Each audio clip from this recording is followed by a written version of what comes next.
Hi, I'm Joni Patry, and welcome to my YouTube channel.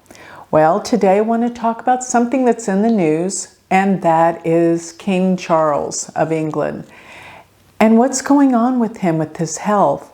And I thought I'd take a look at both of his sons' charts to see if I could see anything further that could be coming about. And I actually see a lot, needless to say, so we're going to be looking at his chart and see what we can surmise about the future of the King of England. Okay, so before I get going, I want to remind everyone to sign up for my free newsletter. Go to galacticcenter.org and you will get all of my predictions delivered once a week to your email address, free. And don't forget, while you're there, become a member of Patreon. This way we're going to be in communication. You're going to get exclusive information that you wouldn't otherwise get. As a matter of fact, I gave my Patreon people my prediction for the Super Bowl. And yes, they got ahead of time that Kansas City was going to win. But aside from that, if you want to study with me, I have an online university. Go to universityofvedicastrology.com and become my student. And my regular website is galacticcenter.org. So now let's put up the chart of King Charles and Prince William and Prince Harry. So putting them up over here, first let's look at King Charles, because what I find remarkable about King Charles as well as Prince William is they were both born on eclipses. Now, King Charles was born under a lunar eclipse. And as you can see, as I'm always telling you, the sun and the moon are in oppositions. As you can see, his son Rahu is in the 10th house. And what is the 10th house? Well, let me just tell you, the 10th house is your social standing. And 9 times out of 10, when somebody has the sun in the 10th house, they're famous. And guess what? Guess who made him famous? His mother, the Queen of England. And the moon represents the mother. So you're looking at the sun and Rahu. Rahu always expands things, makes things more extreme, bigger than life. So his mother was the Queen of England. He's royalty. Look at Rahu moon in the 10th house of his career, his position. He came into being the king through his mother. Now, what I want you to focus in on here is the month of April. We have the Jupiter and Uranus coming together. They will conjoin at 27 degrees of Aries. Now, this is a huge, big awakening, right? To have Jupiter, which is expansion, and Uranus, sudden unexpected changes coming together. Now that degree marking is important. So if you look at where they collide together, 27 degrees of Aries, of course, that's in his 10th house, which deals with your social standing, your position, your reputation, your career. So there's a big sudden change in his career, big. But notice what degree his sun is in the 4th house. It sits at 29 degrees. That means that the Jupiter-Uranus are opposing almost exactly the sun. And the sun is in the 4th house of home, family, and it is a very important house. As a matter of fact, it's been said to be, and this is true, the seat of power. And look what he's got going on. The Sun, Mercury, K2 in the house of the seat of power. But we've got this Uranus and Jupiter aspecting that sun. This means a sudden wake up to what? His physical constitution, his body. There's problems. He's ill. There's something he didn't think about. And you know what I suspect? The whole time of last year when Rahu and Ketu were transiting through Libra and Aries, he's been sick for a long time. I think that probably it started way back then and it's been ignored. So this could be serious, that he hasn't been keeping up with it. Now, when I look at where the eclipse is going to be happening on April 8th, I know that it's happening where Rahu is at 21 degrees of Pisces, and Ketu right now is at 21 degrees of Virgo. If you will mark his chart, his Venus sits right there at 23 degrees of Virgo. And the reason why this is very important is because it's in the 6th house. From the moon, count from the moon, 1, 2, 3, 4, 5, 6. I always count, in these charts, you always count clockwise going forward. So Venus is in the 6th house. The 6th house deals with health. And I always tell my students and tell everyone, you have to look at a chart from the moon. That's why when I tell everyone to look from the sign of their ascendant, but don't forget the moon. I find sometimes it's more important. And in India, they always look at the transiting planets from the moon #1 before they look from the ascendant, because this is truly how you're feeling. And to have his Venus and Virgo debilitated in the 6th house is a problem for him physically, health-wise. And Ketu, which is losses, sits on his Venus at 21 degrees of Virgo.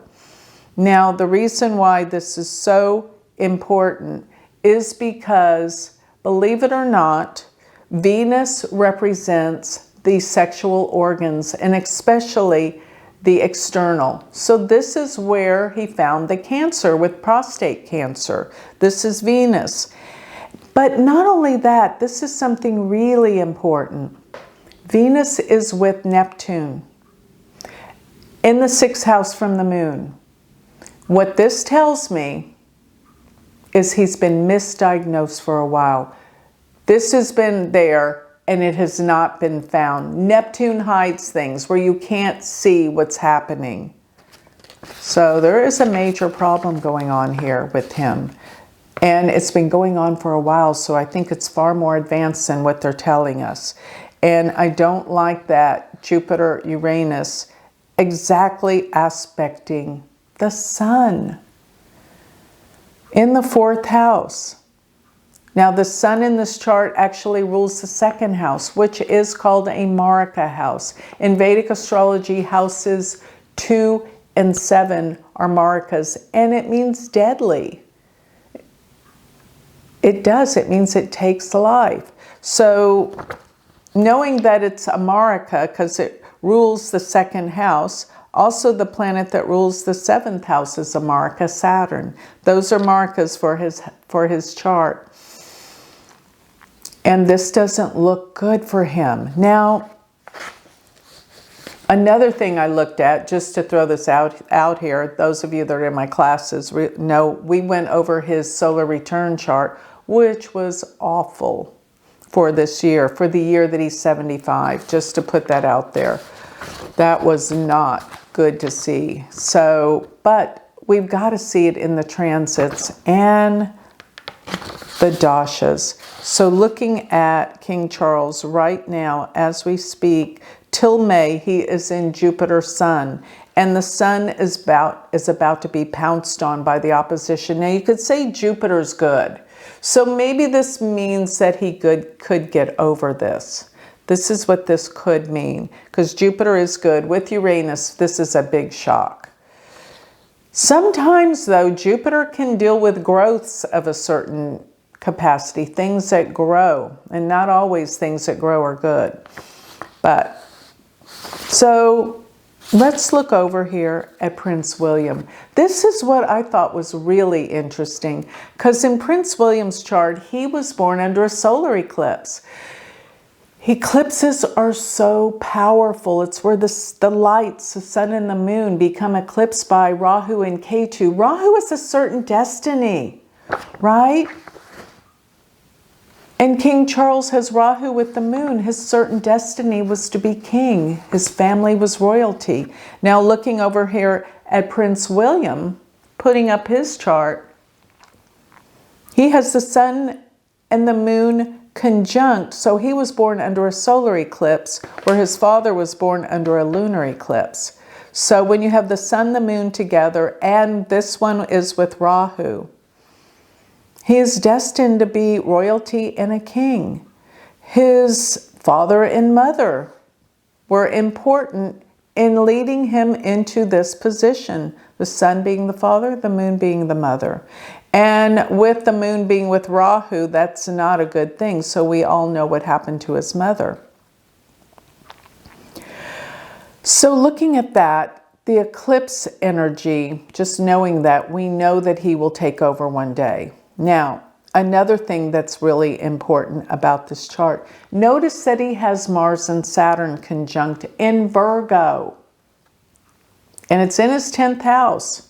Well, the 10th house has been said to be the father. The 9th house is the father, but the 10th house is also the father. It's different things that the father represents. The 9th house is the father in terms of being the teacher.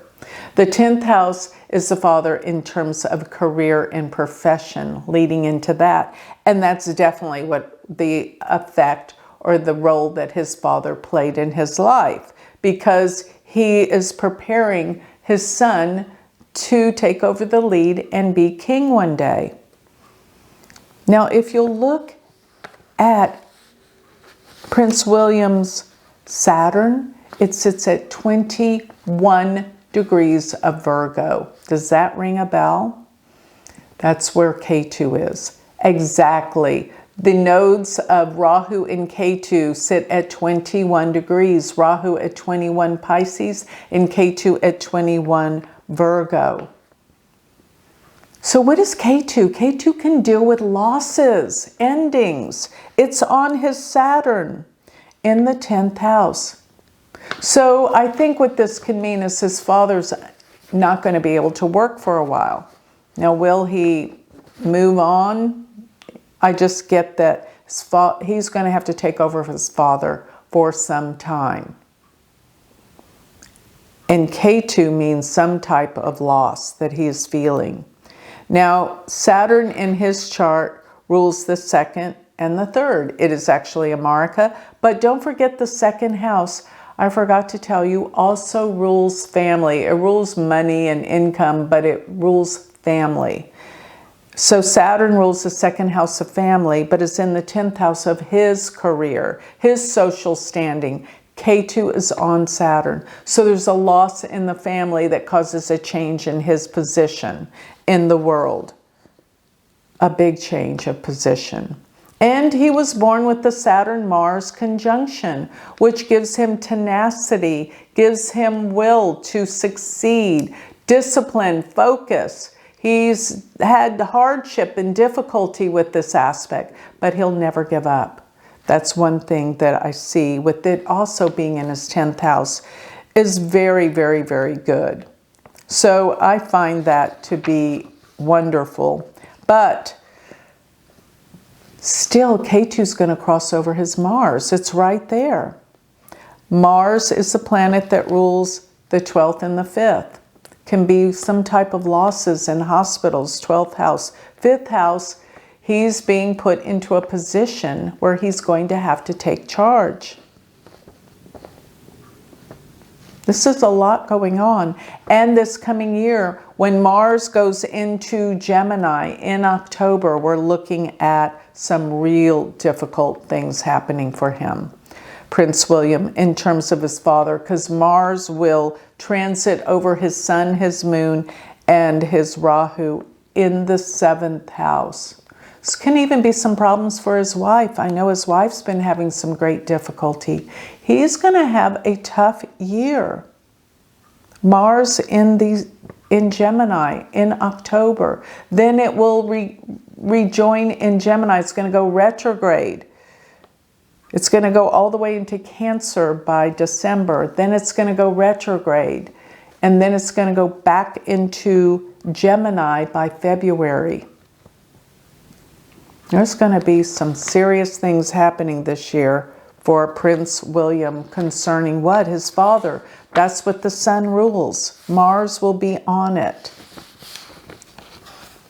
Now let's look at Prince Harry. Let's put his chart up. And Prince Harry, it blew my mind when I saw where his moon sat. 27 degrees of Aries. That is where the Jupiter-Uranus comes together. This is a shocking halt to something. Now this Jupiter and Uranus coming together at 27 degrees of Aries is going to be in the Nakshatra Kritika where his moon is. This is a very sharp, cutting, difficult nakshatra. And his moon in the fifth house rules our mind, most of all, our intelligence. So does the moon, it rules the mind. He is coming under great stress, incredibly so. If you'll notice, his Saturn is at 19 degrees in the 11th house. That is his brother. Older brother is the 11th house, and Saturn's there. But it's exalted, very strong, but there's a distance between he and his brother. One more thing that I find, or two more things I find very, very interesting in Harry's chart is notice where his Venus sits. 24 degrees of Virgo. Where is his father's Venus? 23 degrees of Virgo. So we have K2 crossed over his Venus in the 10th house. 10th house can represent what? The father. The 9th house is also the father too. Remember, there's like two different kinds of father. One that's a teacher and one that's helping you with position of work. And that's, again, what his father's done. So my point is K2's on his Venus. And Venus rules what? The 11th house. It rules Libra. And the 6th house. It rules Taurus. But the 11th house of his older sibling, meaning a big change coming for him, probably in the position having to take over a lot of the duties of his father. Then, May of 2025, when K2 goes into Leo, that's the worst because it's going to cross over his sun at 29 degrees of Leo. Big changes are coming for the royal family, and it looks pretty difficult. So I'm going to say there's going to be major ups and downs this year. And then the critical mass change happens possibly beyond this year. But here's what I will say. This eclipse energy that's happening in April represents some very difficult radical shifts and changes for all three of them. So something's due, and big changes are happening for England by this eclipse this April. So we'll see how they fare with this. It just mainly could be indicating great difficulty. And we all go through great difficulty at times in our life. So we wish them well. We want the best for them and send them positive energy for healing. That's what I say. Healing not only physically, emotionally, and spiritually for the family. So with that, I think I'll close. If you would like more information on me, you can go to my website, which is galacticcenter.org. Sign up for my free newsletter and Patreon. And if you would like to study with me, go to my university website, which is universityofvedicastrology.com. And remember, my regular website is galacticcenter.org. Thank you.